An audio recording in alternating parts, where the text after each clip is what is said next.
เดี๋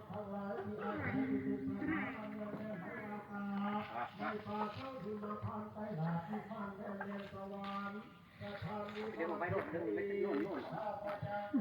ไปเนาะเดี๋ยวเฮ้ย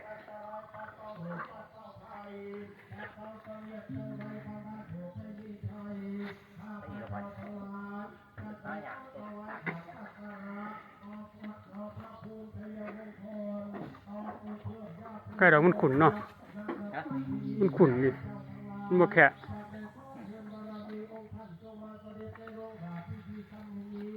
ไปเอาขึ้นมาก่อนตายเอาต้นพึ่งโน่น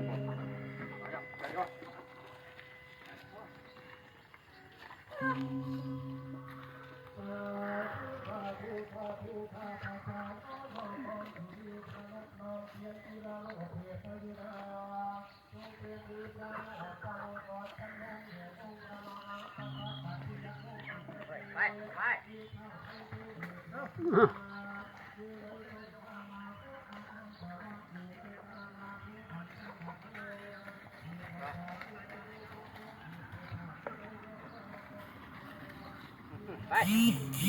ไว้